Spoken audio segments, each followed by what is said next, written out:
예수님 부활하셨습니다. 예루살렘에서 죽으시고 부활하신 예수님은 곧바로 갈릴리로 향하셨습니다. 그곳은 예수님께서 가장 많은 시간을 보내신 곳입니다. 또 처음으로 하나님 나라의 복음을 선포하신 곳입니다. 예수님은 그곳에서 제자들을 부르셨습니다. 또 많은 사람들을 만나서 교제를 나누셨습니다. 그곳은 보통 사람들의 희노애락이 물결치는 삶의 현장이었습니다. 예수님은 부활하시자마자 바로 그 갈릴리로 달려가신 것입니다. 주님은 바로 이런 분이십니다. 눈물이 있고 탄식이 있고 아픔이 있고 또 내일에 대한 두려움이 있는 성도들의 삶의 자리에 오늘도 주님은 찾아오십니다. 이 시간 부활하신 주님께서 우리에게도 찾아오셔서 놀라운 위로와 평안과 소망을 여러분 모두에게 충만히 부어주시기를 주의 이름으로 축복합니다. 독립운동가 월남 이상재 장로님에게 한 번은 일본 신문 기자가 질문을 던졌습니다.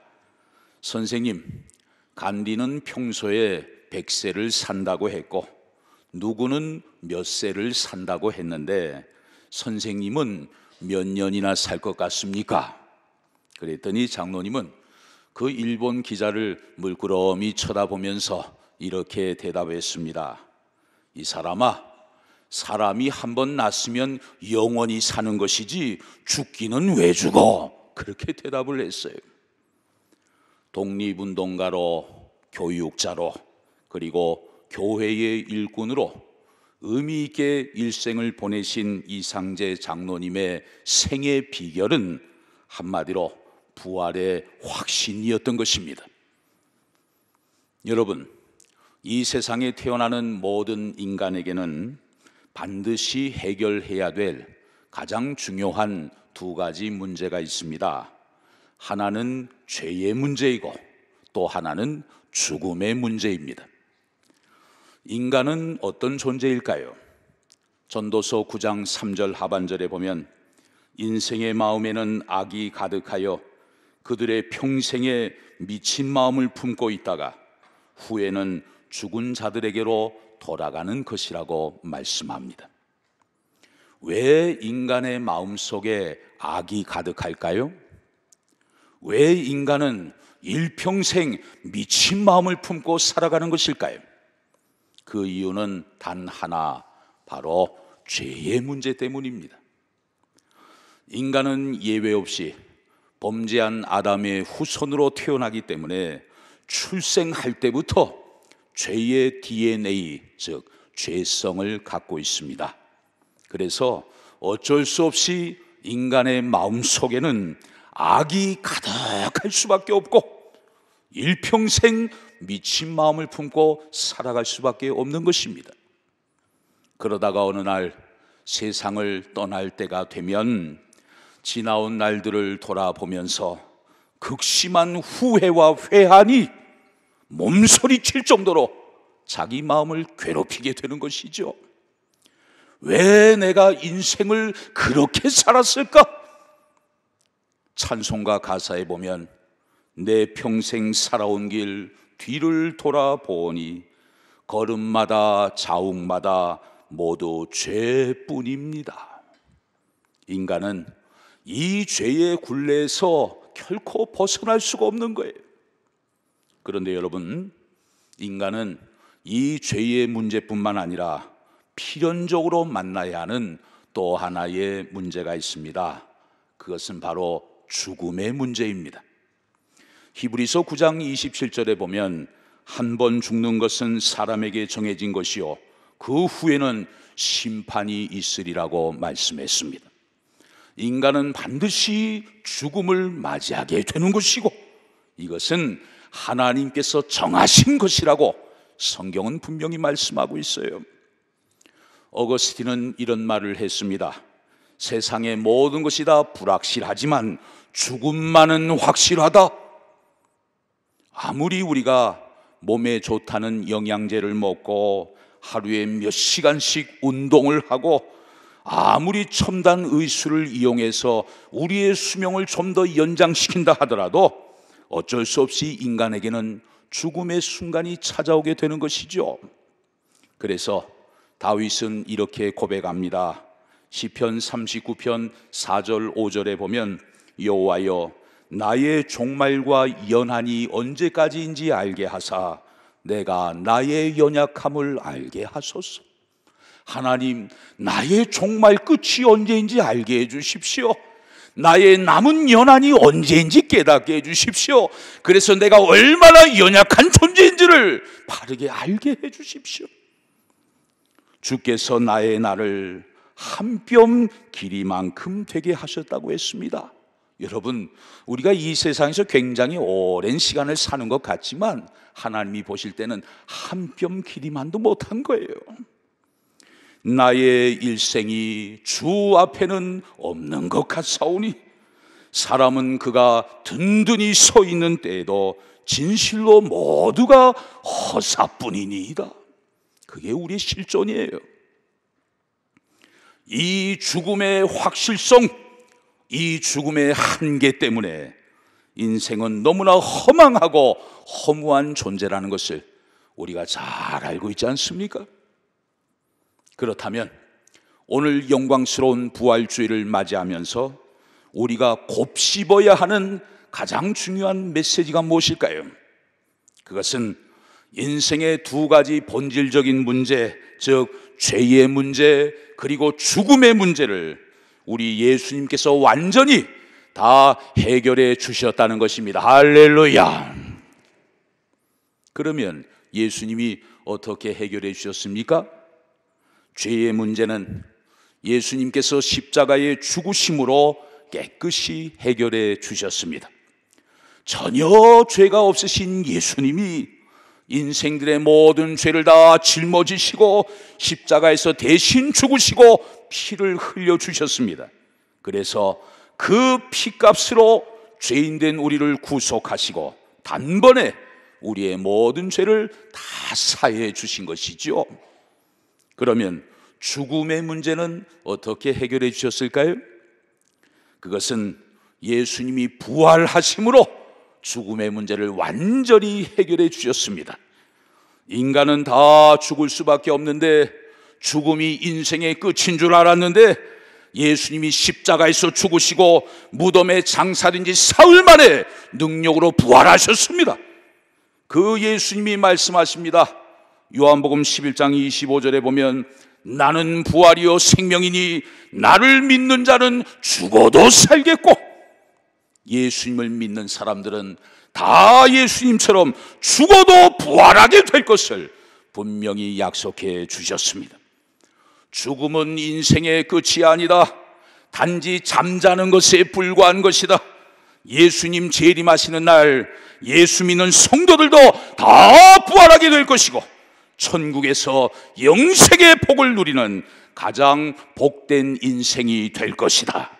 이 약속을 믿으시면 큰 소리로 아멘 하시길 바랍니다. 아멘. 여러분, 성경에 보면 죽었다가 다시 살아난 사람들의 이야기가 여러 번 등장합니다.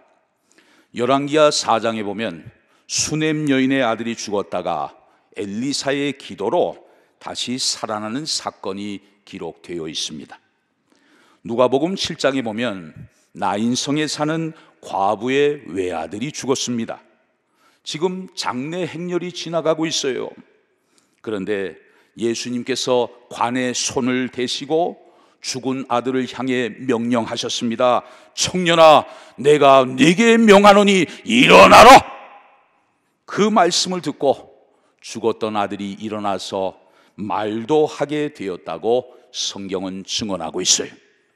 또 마가복음 5장에 보면 회당장 야이로의 외동딸이 12살 어린 나이에 그만 죽었습니다.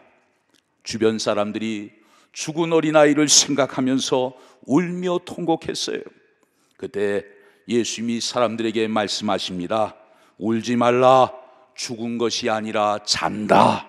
그러면서 달리다굼 소녀야 일어나라 명령하셨을 때 그 아이가 일어나게 된 거예요. 또 요한복음 11장에 보면 여러분이 잘 아시는 베다니에 사는 나사로가 죽었습니다. 죽어서 이미 나흘이나 지났어요.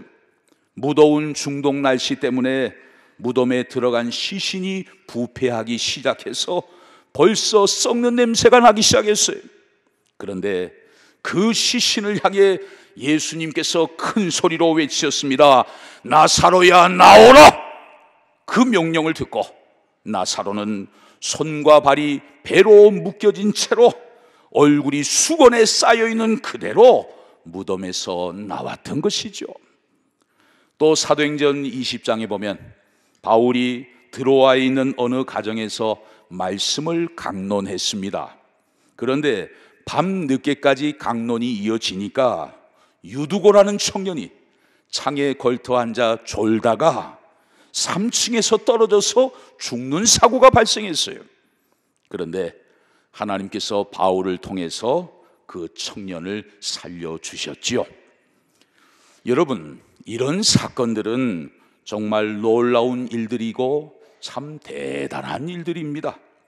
그런데 중요한 것은 그들이 살아난 것에 대해서 성경은 부활이라는 말을 전혀 사용하지 않는다는 거예요. 오직 예수님이 다시 살아나신 일에 대해서만 성경은 부활이라는 말을 쓰고 있어요. 죽었다가 살아난 사람들은 모두 소생했지만 결국 또다시 죽었습니다. 그러나 예수님은 부활하셨고 다시는 죽지 않으십니다. 그리고 예수 믿는 우리들도 예수님처럼 부활하여 영원한 생명을 얻게 될 줄로 믿습니다. 오늘 본문 말씀은 이렇게 시작합니다. 안식 후 첫날 새벽에 예수님이 금요일에 돌아가셨고 또 토요일은 유대인들의 안식일이었습니다. 그러니까 안식 후 첫날은 바로 일요일을 말하는 것이죠. 일요일 새벽에 몇 명의 여인들이 예수님의 무덤을 찾아갔습니다. 그런데 이게 웬일입니까? 무덤을 막고 있는 큰 돌이 옆으로 옮겨져 있었어요. 게다가 여인들이 무덤 안에 들어가 보니까 예수님의 시신이 보이지 않았어요. 전혀 예상치 못한 상황이라서 여인들은 근심하며 두려워할 수밖에 없었던 것입니다. 그때 옆에 서 있던 두 천사가 여인들에게 얘기합니다. 자, 본문 5절 6절을 보시죠. 여자들이 두려워 얼굴을 땅에 대니 두 사람이 이르되 어찌하여 살아있는 자를 죽은 자 가운데서 찾느냐? 여기 계시지 않고 살아나셨느니라. 이것이 천사가 전한 부활 복음의 첫 번째 메시지였습니다.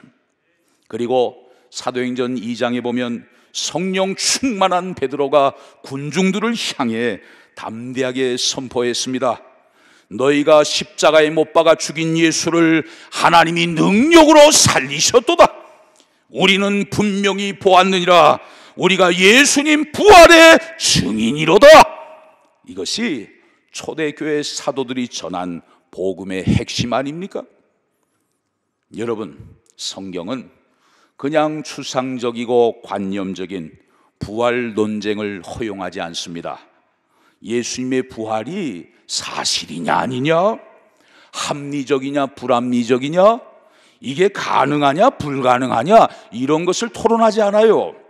오히려 너무나도 단순하게 부활 사건을 증거하고 있습니다. 어찌하여 살아있는 자를 죽은 자 가운데서 찾고 있느냐? 그는 무덤 속에 계시지 않고 하나님의 능력으로 살아나셨도다. 우리가 보았느니라. 우리가 다 이의 증인이로다. 분명하게 확신 있게 성경은 예수님이 부활하셨다고 그렇게 증거하고 있는 거예요. 천재 시인 괴테는 이런 말을 했습니다. 너 아무리 성공의 정상에 서는 순간이라 할지라도 죽고 다시 산다는 진리를 알기 전까지는 처량한 나그네일 뿐이다. 또 사도 바울은 이런 고백을 합니다. 고린도전서 15장 19절에 보면 만일 그리스도 안에서 우리가 바라는 것이 다만 이 세상의 삶뿐이면 모든 사람 가운데 우리가 더욱 불쌍한 자이리라. 만약 예수님의 부활이 없다면, 우리가 사는 이 세상의 삶이 전부라면 우리는 다 불쌍한 자가 된다는 거예요. 우리 가운데 누가 가장 불쌍하겠습니까? 여기 서 있는 제가 제일 불쌍할 거예요. 세상에는 산 종교가 있고 죽은 종교가 있습니다. 또 영원한 생명을 주는 종교가 있고 주지 못하는 종교가 있어요. 기독교는 어떤 종교입니까? 한마디로 부활의 종교요, 생명의 종교입니다. 공자나 석가나 마호멧은 비록 어제는 존재했지만 오늘은 존재하지 않습니다. 그러나 우리가 믿는 예수 그리스도는 어제도 오늘도 그리고 영원토록 존재하시는 살아계신 주님이신 줄로 믿습니다. 어느덧 지난 한 주간 고난 주간이 지나가고 마침내 영광스러운 부활의 아침을 맞이하게 되었습니다. 무언가 벗어던지고 좀 홀가분한 느낌을 받습니다. 그런데 마음 한구석에는 여전히 어두움이 있어요. 우리가 주님의 부활을 기뻐하며 예배드리는 이 시간에도 전쟁과 사고와 질병과 고통의 소식들이 끊이지 않기 때문이에요. 또 세상을 지배하고 있는 것은 여전히 죽음처럼 보이기 때문입니다. 그러면 여러분, 왜 우리가 부활의 주님을 찬양하는 것입니까? 왜 우리가 주님이 부활하신 날을 기념하면서 기쁨으로 맞이하는 것일까요? 그 이유는 예수 그리스도의 부활 사건이 죽음의 세력에 대한 사망 선고의 사건이기 때문이에요. 또한 부활하신 주님만이 사탄의 권세 아래에서, 흑암의 권세 아래에서, 사망이 왕노릇하는 세상에서 신음하며 살아가는 우리 모두에게 영원한 승리를 주실 수 있기 때문입니다. 그런데 오늘 우리는 여기에서 한 가지 더 생각해야 할 것이 있습니다. 그것은 십자가 없는 부활은 없다는 것입니다. 한번 따라하겠습니다. 십자가 없는 부활은 없다. 예수님의 십자가가 없다면 부활도 없다. 여러분, 이거 너무나 당연한 말 아닙니까? 그런데 그 사실을 우리는 종종 망각할 때가 있어요. 왜? 부활의 복음은 좋아하지만 십자가의 복음은 꺼려하는 경향이 있기 때문입니다. 아니, 상징물로서의 십자가는 너무나 좋아하지만 구체적인 삶의 현실 속에서 우리가 짊어지고 나가야 하는 그 십자가는 별로 달가워하지 않기 때문이에요. 그러나 여러분, 꼭 기억하십시오. 하나님의 뜻을 이루기 위해 십자가의 길을 마다하지 않는 사람만이 마침내 부활의 기쁨을 노래할 수 있다는 사실을 말입니다. 부활은 계란과 백합을 통해 경험되는 것이 아니고 언제나 십자가를 선택하는 모험을 통해서만 비로소 경험될 수 있기 때문이에요. 십자가는 예수님의 삶을 끝내는 마침표처럼 보였습니다. 그러나 그것은 마침표가 아니라 단지 쉼표였을 뿐이에요. 하나님은 성경대로 십자가에서 죽으신 예수님을 다시 살리셨습니다. 그리고 그 예수님을 잠자는 자들의 첫 열매가 되게 하셨습니다. 고린도전서 15장 20절에 보면 그러나 이제 그리스도께서 죽은 자 가운데서 다시 살아나사 잠자는 자들의 첫 열매가 되셨도다. 그래서 예수님을 믿는 저와 여러분도 예수님을 따라서 부활의 영광에 참여하게 된 것입니다. 이시영 시인의 8번째 시집 은빛 호각이라는 시집에 보면 삶이라는 제목의 시가 있습니다. 잠시 여러분에게 소개합니다. 모진 겨울 넘기고 나오셨구나. 서울역 앞 몸에 좋은 약초 파는 할아버지, 그 사이 공손하던 허리가 땅에 더 가까워지셨구나. 여러분, 서울역은 어떤 곳입니까? 정말 다양한 한국적인 삶을 아우르는 총체적인 역동적 공간 아닙니까? 그런데 한 할아버지가 엄동설안의 추운 겨울을 힘겹게 넘기고 나오셨습니다. 작년보다 허리가 더 굽어지셔서 상체가 땅에 더 가까워지셨습니다.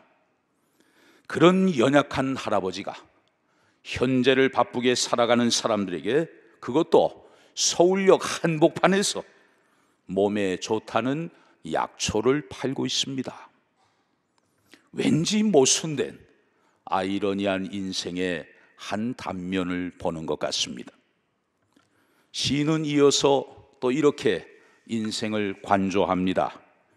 새벽녘 대문을 활짝 열어젖힌 추어탕 펄펄 끓는 가마솥 곁에서 플라스틱 수조 얕은 물을 튀기며 미꾸라지들이 아주 순하게 놀고 있다. 지금 여러분, 가마솥에 물이 펄펄 끓고 있습니다. 추어탕을 끓이기 위해서 말이죠. 그런데 그 옆에서 미꾸라지들이 아주 순하게 놀고 있어요. 펄펄 끓는과 순하게를 아주 극명하게 서로 대비시키고 있습니다. 자신의 마지막 순간인지도 모르고 순진하게 놀고 있는 이 미꾸라지들의 모습이 어리석은 인생의 모습이고 바로 우리의 모습이라고 시인은 지금 비웃고 있는 거죠. 사랑하는 성도 여러분, 부활신앙은 죽음을 다루는 어떤 방법을 가르치는 것이 아닙니다. 오히려 지금 여기에서 잘 사는 법이 무엇인지를 가르쳐 주고 있습니다. 부활신앙은 마른 뼈들로 가득 찬 에스겔 골짜기에 불어온 하늘의 바람처럼 우리를 새로운 존재로 다시 일어서게 하는 힘입니다. 부활신앙은 인생의 어떤 고난과 핍박에도 굴하지 않고 천국을 향해 사명의 길을 꿋꿋이 걸어가게 하는 능력의 원천이 되는 것입니다. 역사는 비록 점점 어두워져 가고 있지만 우리에게는 여전히 소망이 있습니다. 세상은 크게 진동하고 있지만 우리에게는 요동치 않는 영원한 참 희망이 있는 것입니다. 생의 기원을 하나님께 두고 죽음의 원인을 죄에 두는 깊은 통찰력을 통해서 예수 그리스도를 나의 구원자로 믿고 내 인생의 주님으로 주인으로 영접하게 될 때 우리도 장차 생명의 부활에 참여하며 영원한 하나님 나라 천국에서 영생의 복을 누리게 될 줄로 믿습니다. 사망 권세를 이기시고 다시 살아나신 주님의 부활이 바로 우리의 부활, 나의 부활이 될 것을 믿고 감사하면서 오늘부터는 인생의 죽음을 더 이상 두려워하지 않고 오히려 많은 사람들에게 부활의 소식을 증거하면서 어떤 고난과 역경 앞에서도 부활신앙의 정신으로 날마다 승리하며 나아가는 참 믿음의 사람들, 복된 저와 여러분들이 다 되실 수 있기를 주의 이름으로 축원합니다.